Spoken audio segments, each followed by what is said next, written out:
ഇപ്പോഴത്തെ കാലത്ത് ഹെൽത്ത് നോക്കുന്നവരായിരിക്കുമല്ലോ അധിക പേരും.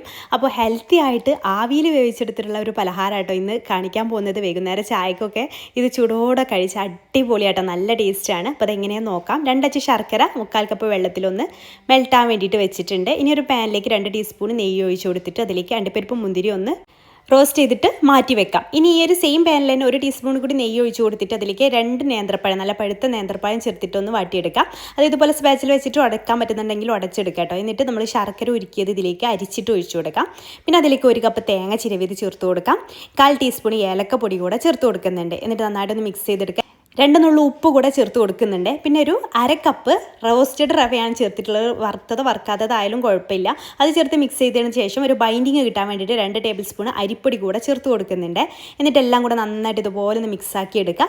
ലാസ്റ്റായിട്ട് നമുക്ക് ആദ്യം റോസ്റ്റ് ചെയ്ത് വെച്ചിട്ടുള്ള നട്ട്സും റൈസിൻസും ഒക്കെ ഉണ്ടല്ലോ, അത് ഇതിലേക്ക് ചേർത്ത് കൊടുക്കാം. എന്നിട്ട് എല്ലാം കൂടെ നന്നായിട്ടൊന്ന് മിക്സ് ചെയ്തതിന് ശേഷം നമുക്ക് വാട്ടിയെടുത്ത വാഴയിലയിൽ ഇതുപോലെ ഒന്ന് ആക്കിയെടുക്കുക. എന്നിട്ട് ഫോൾഡ് ചെയ്തെടുക്കുക കേട്ടോ.